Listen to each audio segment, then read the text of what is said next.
परीक्षित कुंवर पास में आए, बोले तुम कौन हो, कहां से आई हो? पूरा हाल अपना बताया।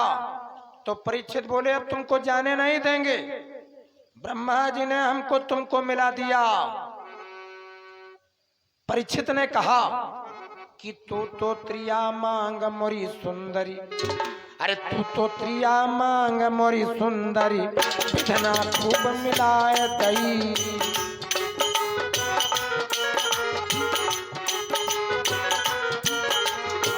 कोई कह मगन पकड़ लई बहिया, छाती से चपटाए लई।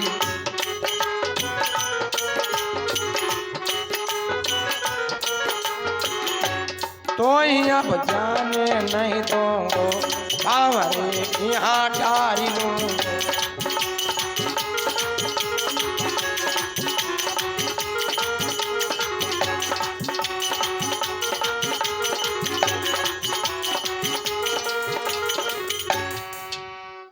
कहा तुमको जाने नहीं देंगे। अब मालूम हुआ तुम होने वाली हमारी रानी हो। हमको अपने बाबा की बताई बात याद आ गई, और जैसे नवलदे को पकड़ा, अपने कलेजे से लगाना चाहा, बस वो हाथ से छूटी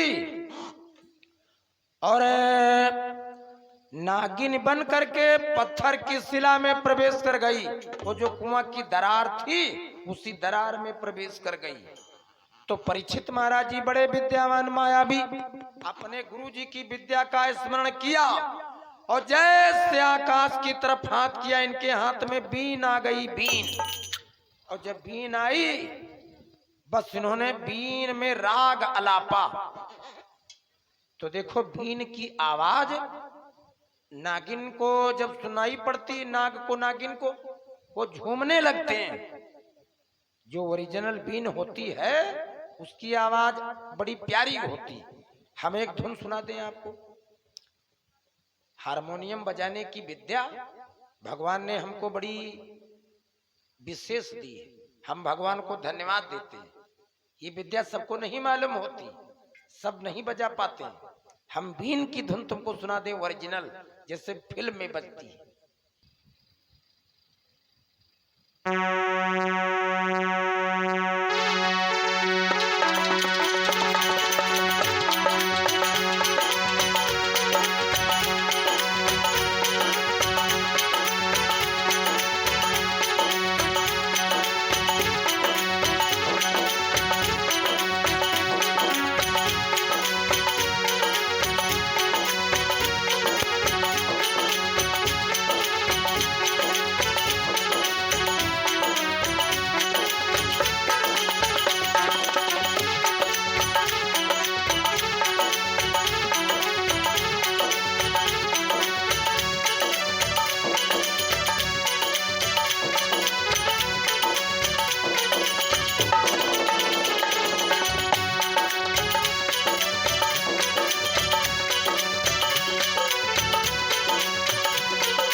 का जैसे आवाज बीन की पड़ी, वो तोता पक्षी बन करके ऊपर को उड़ी।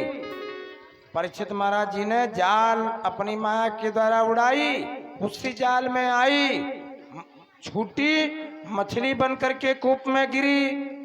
परीक्षित महाराज जी ने उसको पकड़ा, तब वो अपने वास्तविक रूप में आई और कहने लगी, हे राजकुमार, आप हमको जल न भरने दो, लेकिन हमको पकड़ने में इतना आप क्यों ध्यान में लगाए हो? तो सारा हाल बताया। परीक्षित कुमार कहने लगे कि देवी, हमारे बाबा ने और तुम्हारे पिता ने चौसर की क्रीड़ा की और बाजी हमारे बाबा की जीती और तुम्हारे पिताजी ने कपट किया है, तुम होने वाली हमारी पत्नी हो।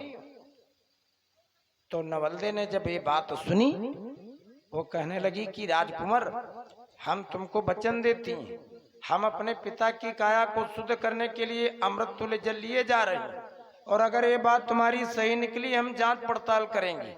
तो हम तुमको वचन देती हैं, हम तुम्हारे अलावा और किसी राजकुमार को अपना पति नहीं मानेंगे। वो कमंडल में जल लेकर के राजमहल को आई और अपने पिताजी को दिया।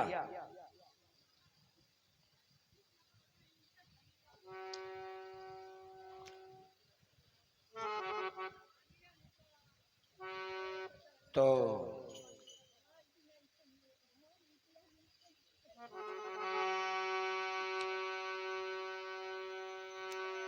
जय हो, कल्याण हो, आशीर्वाद से पूरा हाल बताया। तो राजा बासुकी ने कहा, बेटी अब तुम वहां पर मत जाना, अगर तुम्हारा जन्म न होता तो हमसे अर्जुन से बैर न होता। तो कन्या कहने लगी कि पिताजी, उस राजकुमार को हमने मन से अपना पति माना है, अब हम उसी की राजरानी बनेंगी। तो राजा ने समझाने का प्रयत्न किया, लेकिन वो नवलदे कन्या न मानी। कमंडल रख दिया और वाटिका उपवन को गई। वो ठाढ़े राह परीक्षित देखें, उधर परीक्षित कुमार वहां रास्ता देख रहे हैं कि ठाढ़े राह परीक्षित देखें, वो ठाढ़े राह परीक्षित देखें। तब लगी कामिनी आ गई,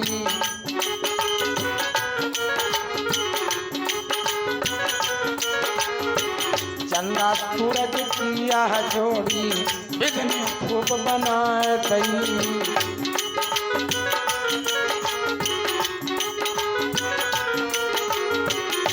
खुशिया सिकमा शोक अपार, घर पर भावर लीनेदार।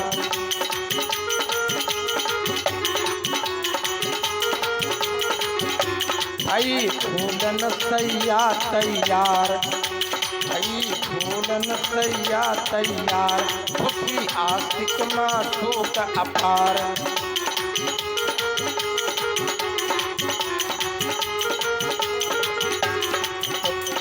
राम का गानों ने हंसी हंसी मौज मनाई, आज कल कपट सुता दुबकाई।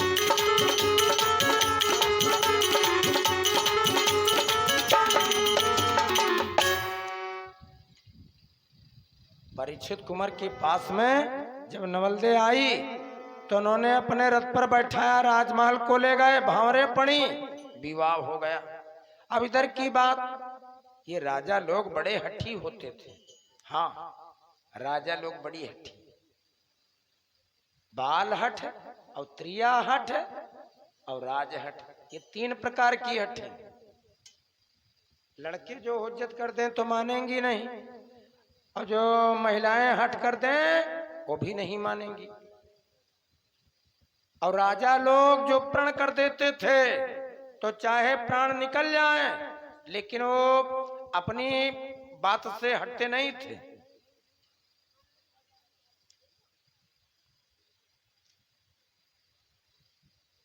एक बात याद आ गई, एक पंडित जी थे, तो पंडित और पंडिताइन दो लोग कथा सुनाने गए। तो उधर से जब पंडित जी चले तो सेठानी ने आटा, दाल, चावल और सेब संतरा ये सब प्रसाद में बांध दिया, और पंडित जी की चादर में 4-5 लड्डू बांध दिए। अब जब पंडित जी घर को लौट करके आए तो पंडिताइन देखी आटा, दाल, चावल, सेब संतरा, काजू, बादाम, अखरोट, चिरौंजी, पिस्ता, नारियल ये सब बांधा। और एक जब दूसरी गांठ खोली उमा 4-5 लड्डू बांधे। तो पंडिताइन बड़ी प्रसन्न हो गई, 2 कटोरी ले आई, या कम रखीन 3, अब 5 लड्डू कैसे बांटत बने, या कम 2। तो जी माँ 2 लड्डू रखे रहे वहां कटोरी पंडित जी के पास लेके गई और कहे लगी अब चाय को बनाओ इतनी गर्मी में, लो महाराज प्रसाद पाओ और पानी पियो। तो पंडित जी सोचिन कि आज बड़ा आदर है मामला का। तब तक देखें पंडिताइन वाली कटोरी में 3 लड्डू रखे। पंडित जी कहा लग उमा 3 है तुम्हारी वाली भाई मत 2। पंडिताइन कहा लगी अरे घर पर रहते कपड़ा लत्ता साफ करे थे, बर्तन वर्तन मांजते है, तो 1 लड्डू ज्यादा ले लिया कुछ हो ना जी। पंडित जी कहा लग तमाशा न बनो, 3 किलोमीटर वहां पैदल चल के आए, कथा हम सुनाई लड्डू ही ज्यादा खाए रखो इधर। पंडिताइन शर्माई गई मारे पानी पानी कहे लगी ऐसा है महाराज अब जो कुछ कहा के रहे तुम कहो कह चुके, अब लड्डू हम 3 खा। तो पंडित जी कहा 3 हम खा, पंडिताइन कहा 3 हम खा। पंडित जी गुस्साएंगे बेईमानी कर जाओ हमका खाए कि नहीं। अभी वाले खंबा करे पंडित जी मारे नाराजगी में बैठ। पंडिताइन जानी गुस्साएगी कहे लगी कहा बात गुस्साएगो कहा बोले नहीं। पंडिताइन कहे लगी अरे चलो कोई बात नहीं तुम्हें ले लो 3, चलो बात अलग करो छोड़ो चलो। पंडित जी नहीं बोले। पंडिताइन कहे लगी कुछ ज्यादा देखो बढ़े हो तुम बात करबो न करो, हमको हूं को इधर उधर न समझो। अब होचे दे तो बात यह है कि न तुम बोलो न हम बोली। अब जो कोई पहले बोली वो पाई 2 लड्डू, और जो कोई बात पक्का ठहरी वो 3 खाई। ई खंबक पंडित जी ई खंबक पंडिताइन, घर की बिलार या वो जाए जैसे तैसे खैर बिल्ली तो निपट गए। अब मारे हुज्जत में नहीं बोले ना वही बोले। दरवाजा खुला पड़े, रात बजे 12, 4 चौर निकले उधर से। कहे लगे सेंध नहीं लगावा की जरूरत है, दरवाजे बंद कर भूल गए आज। तो एक चोर ने कहा कि दरवाजा खुले पड़े तो इन्हें सोचो कि सो रहे हैं। तो तीसरा चोर बोला अरे इका पता हम लगाए रहे कि जाग रहे कि सो रहे। अब हम ईंट के खंड फेंक रहे ना आंगन में यहाँ, तो अगर कोई बर्तन पर पड़ी आल्टी बाल्टी पर पड़ी खट मन खन मन की आवाज हुई जागत हुई पता चली, उठाई ईंट क्या आधा धड़ाम से ने आंगन मारी। अच्छा आंगन वाले खंबा के पंडित जी बैठ रहे हैं परा धड़ाम से काने पर। अब पंडित जी के खून बहाए तल तल तल तल, लेकिन बोले नहीं कुछ। सोचे जो कुछ हो रहा है तो है गवा, लेकिन अगर बोलब तो लड्डू एक कम मिली। और सबसे बड़ी बात तो है इनके दिमाग खराब हो जाए कि देखो पहले हार गए। तो बोले नहीं, खून बहे पंडित जी नहीं बोले।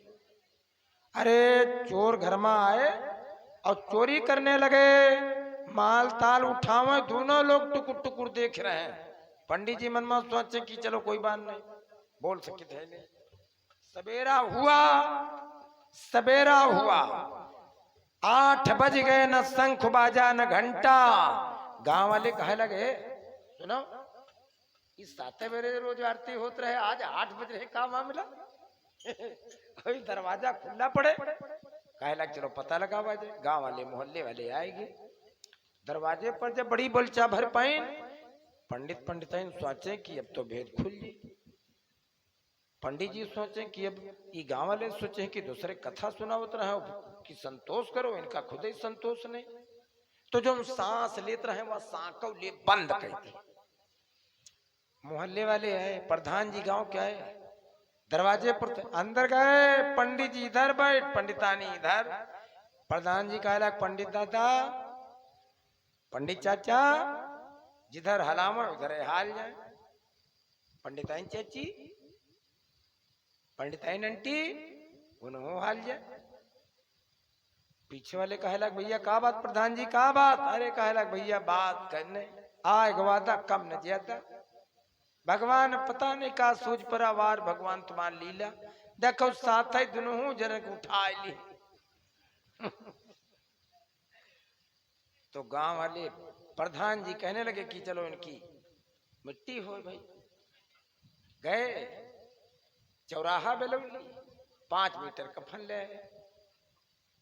अब जब यहाँ कफन आ गया तो गांव वाले कहने लगे कि देखो मौत बड़ी अच्छी पहले जस दोनों लोगों में यहाँ प्रेम रहे तो साथ में देखो प्राण निकले हैं। तो कहा लगा अलग अलग चिता पर जलो नहीं ठीक है, याके कफन में लपेटो, याके में लपेटे वो लपटाऊँ लपेटीन लेके चले, गांव वाले मिट्टी दे चले। प्रधान जी का अलग, सुनो लौटो, बीमारी क्या मामला है, चल दो लौटो। कुल जमा 4-5 जने चले, जो पंचगिन कर दो। तो कुल जमा 5 आदमी लेके चले। अब प्रधान जी हाथ हम खुरपा बाका डवाटा आर यार शक्कर, और पीछे वाले 4 लोग और चले। तो कांधे पर जब लिए चले जाए तो पंडित जी वह कफने के भीतर पंडिताइन के बाह बकवाटा काटते हैं कि काहे फुकाट रही है ले जा रहे हैं। तो पंडिताइन मनमा सोची नहीं, बहुत चिरौरी करता है, नहीं बोले अब चलो तुम। गए कब्रिस्तान, हम ले गए, चिता पर लेटाई। प्रधान जी ने जला दिया सलाई का लुक्का, 7 चक्कर घूमे ऊपर, जैसे लुक्का डारा तो पंडित जी का चौटान वाला कान ऊपर रहा, लाग लपस जरे चपस, बड़े जोर चिल्ला नरे भगवान मर गए। तो पंडिताइन तगड़ी तंदुरुस्त रहा, बांधिन किल्ला भर से खरब हो, और चिता के ऊपर खड़ी कहने लगी बस बस बस बस, अब 3 खाब हम 2 कहियो तुम। तो कुल जमा हुआ 5 आदमी कहे लगे रे भगवान, कहत प्रधान सही रहे, मरते दे न पर्याप्त होते दे। भागे गांव वाले भागे, और पंडिताइन भागत चली जाए, कहा रुको रुको बस बस बस, अब 3 हम खा 2 पंडित खाइए। जब गांव को चले आए तब अब दूसरे दिन पता चला कि बात कोई नहीं थी, हुज्जत थी केवल एक लड्डू वाली। तो गांव वाले सब पंडित जी को पंडिताइन को कोसने लगे। तो जो हुज्जत करते हैं मान नहीं सकते हैं, राजा लोग जो हट कर देते थे मानते नहीं थे। हम बात कर रहे थे वहां की, राजा बासुकी ने प्रण किया कि हमारी कन्या दुश्मन के वहां राजमहल को चली गई, अब हमारा बड़ा अपमान हुआ है, हमारी बात भी झूठी हो गई है। और फिर अर्जुन बड़े पापी हैं, अपने कुल खानदान का वध किया है, हम अपनी पुत्री को उनकी पुत्र वधू देखना नहीं चाहते हैं। तो अब बड़ा बैर बढ़ गया। बासुकुमान बैर परीक्षित को हनिडारो, वो सबसे बढ़िया नाग पवनिया भेज दी नयक कारो। राजा बासुकी ने इतने में से समही पने, वो खान पान दियो छाड़ी, वाह दिन हम भोजन करब जब होई नवल तेरा।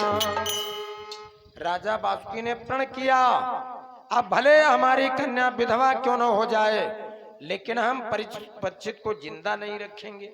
अपने बड़े लड़के को बुलाया, बड़े लड़के को बुलाया और कहा तुम राजा के राजमहल में जाओ, परीक्षित को बिना डसे मत आना।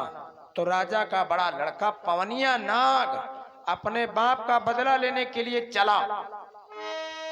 अरे घड़ी न बीती ना पल गुजरा, वो पहुंची गयो अकला मामा, वो जाय के पहुंच गयो महलन मां, जाय के पहुंच गयो महलन मां, कैसे काटूं जामा मां।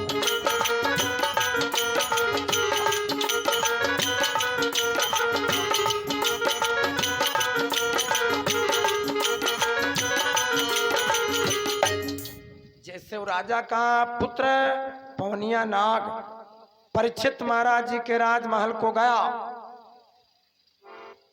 और छिप करके बैठा कि राजा को मौका मिले हम डस ले में। तो सायं काल का समय उधर से राजा जैसे निकले परीक्षित कुमार, बस इस मतवाले काले गेहुआ नाग ने राजा को डसने के लिए जैसे मुंह खोला, बस इतने पर हवा का झोंका चला और हवा के झोंके में एक अनाज का दाना उड़ा और उसी नाग के मुंह में आ गया, सर्प के मुंह में गया। अब जब सर्प के मुंह में अन्न गिरा तो द्वापर सतयुग त्रेता में जो किसी के यहाँ पानी पी लेते थे उसके साथ में दगा नहीं करते थे, कपट नहीं करते थे। तो उस नाग ने सोचा कि राजा का अन्न हमारे मुंह में आ गया है, अब नप को डसों अन्न असरांध है। अगर अब राजा को डसेंगे तो हमको पाप लगेगा, इसलिए उलटनी भाग चले पाछे का।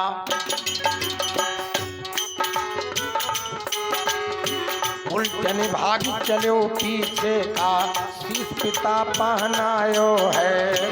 पक्का हाल कहो राजा से, नको डस ना पायो है।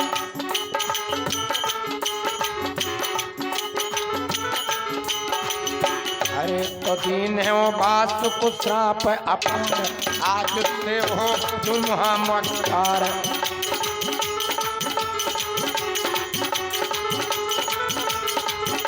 सभा में बीणा दीन हो डार, आई फिर तक्षक भयो तैयार।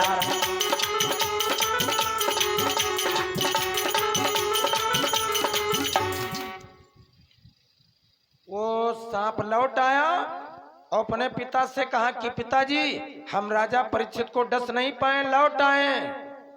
तो वासुकी ने श्राप दिया, रे दुष्ट, तूने एक मुंह से दो प्रकार की वार्ता की। हम तुमको श्राप देते हैं, तुम दुमुहा हो जाओगे। तुमने एक मुंह से दो तरीके की बातें की, हमारा श्राप है। अरे दुष्ट, तू दुमुहा हो जाएगा। तो राजा का जो बड़ा लड़का था वो दुमुहा हो गया, और तभी से इस धरती पर दुमुहा सांपों का जन्म हुआ, उनका वंश चला। तब से दुमुहा सांप पैदा हुई। कहा कोई और वीर है? तो राजा का जो छोटा लड़का था तक्षक मत वाला, वो कहने लगा कि पिताजी अब की बार में हमको जाने दो। वो दूसरी बार गया, लेकिन महल को नहीं गया, राजा की बगिया में गया। और राजा की बाग में एक बेर के पेड़ में बेर बनकर के लग गया माया से। माली सवेरे गया तो बेर को देखा, बेर को तोड़ा और उसको डलिया में रखा। राजा के पास ला करके बोला, महाराज बेर तो सब टूट गए हैं, केवल एक बेर बाग में था, वो तुम्हारे लिए ले आए हैं। तो राजा ने सोचा ये बेर हम खाएंगे नहीं, हमारी राजमहल में जो हमारी नई पटरानी है, ये बेर हम अपनी रानी के लिए ले जाएंगे। उस बेर को फूलों के ऊपर सजाया डलिया में, और राजा राजमहल को आए। और जैसे नवलदे ने उस बेर को देखा तो उसका माथा ठनका। वो समझ गई मायावी वो बेर है, मायावी नवलदे है। उसने विचार किया, हमको लगता है हमारा भाई बदला लेने के लिए, बैर चुकाने के लिए आया और बेर बन करके आया।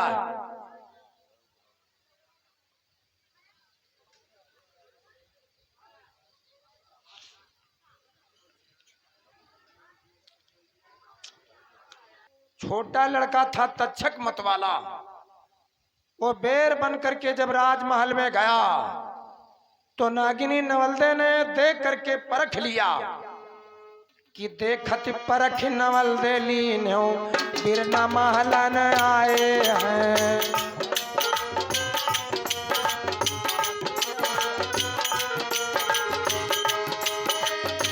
देखत परख नवलदे लीन हो, अरे बिरना महलन आए हैं। रखियो लाज मेरी चुड़ियन की, रुका धरी आए हैं।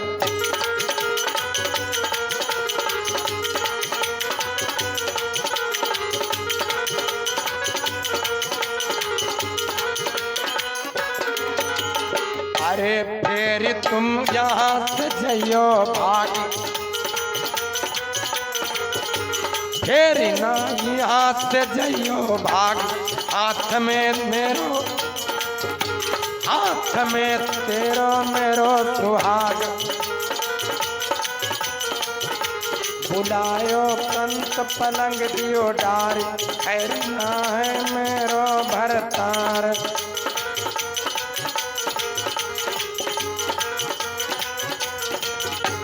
तो जुल्मी आई गयो महलन को, नीचे पग मत धारो। आज खाए खार भरो फुफकारो।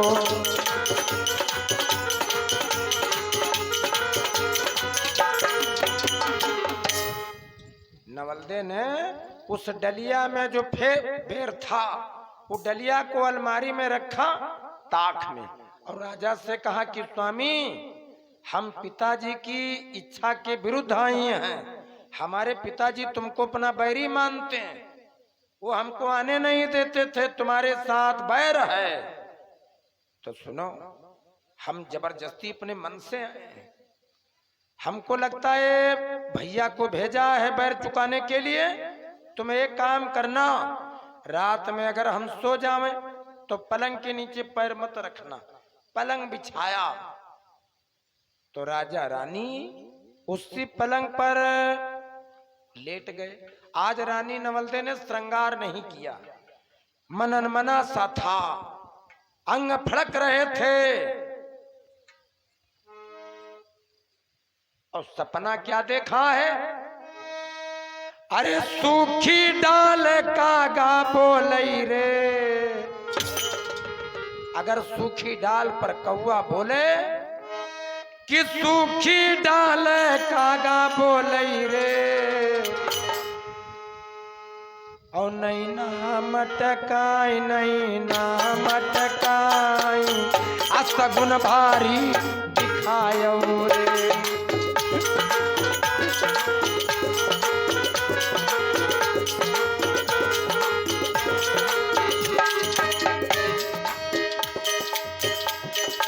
वाह, अरे बामंग मोरा फड़कई रे, रहे रहे असगुन देखाई, रहे असगुन देखाई, बालन भी पतिया में फंस गए रे।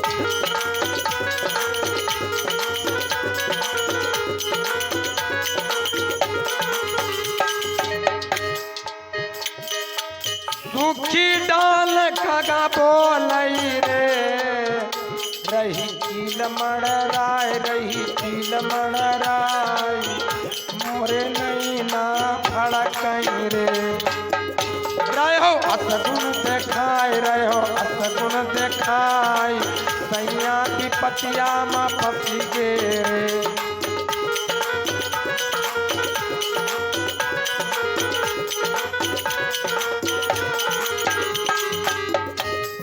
अंग फड़क रहे थे और सपना निहारा कि हमारे स्वामी के ऊपर बड़ी विपत्ति पड़ गई है। तो राजा रानी ये दोनों लेट गए। अब रानी के बाल खुले थे, उसने श्रृंगार नहीं किया था, वो बाल नीचे लटक रहे थे। अच्छा, एक खास बात बता दें आपको, सांप की ये विशेषता है, वो मचों के सहारे पलंग पर नहीं चढ़ता, जब तक कोई रस्सी, कोई कपड़ा या कोई और चीज लटकती नहीं पाता है, तब तक वो सांप मचों के सहारे पलंग पर जाता नहीं। और ये मछली, पनारा से पानी नीचे गिर रहा तो पनारा के पानी से मछली छत पर चली जाती। ये आंख की देखी बात बता रहे हैं। ये कुम्हड़े का बिरवा, लौकी का बिरवा, ये जो फैला होता छत के ऊपर, तो ये 5 हाथ का जो पछत्ता सांप है, ये उसमें लिपट करके 2 मंजिल 3 मंजिल पर चला जाता। ये आंख की देखी बात बता रहे हैं, एक बार की नहीं, 10 बार की। मछली छत पर चली जाती, पनारा बरस रहा पानी, और पानी की धार में मछली उल्टा चलती। तो बहन के बाल लटक रहे थे, उस मतवाले ने आधी रात में अपना रूप बदला, बेर से सांप बन गया और बहन के बालों के सहारे पलंग पर चढ़ गया। देखा ये बहन है और ये बहनोई, तो दोनों का रूप देख करके बड़ा प्रसन्न हुआ। सोचने लगा, ये हमारी बहन है, ये हमारा बहनोई है, मैं इनको कैसे डसूं, इन दोनों की जोड़ी बड़ी प्यारी है। कभी कभी दुश्मन का भी दिल पसीज जाता है।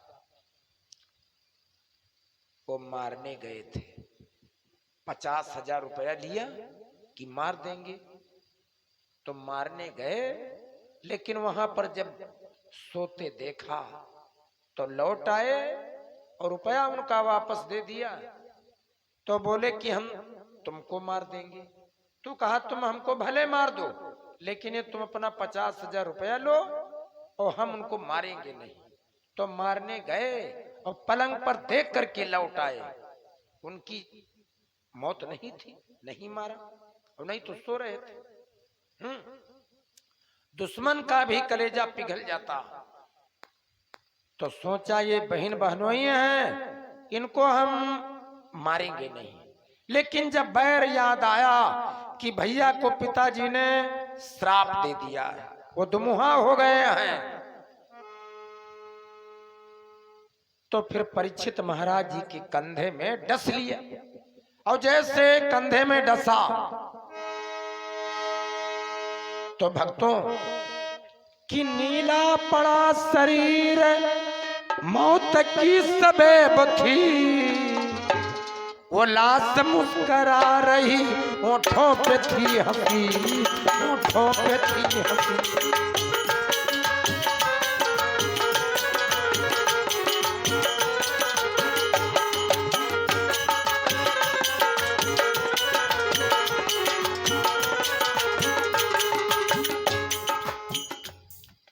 सर्प वहां से गायब हुआ और राजा का इनका अंत हुआ।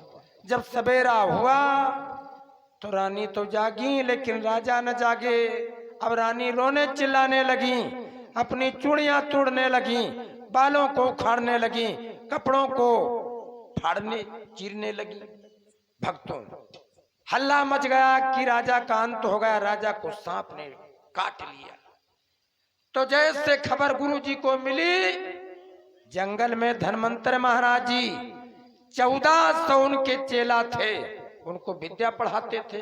खबर जब मिली गुरुजी को कि सुन के ध्यान उठे तजियासन, किनपति सर्प ने खाए हैं, और चेला संग लिए 14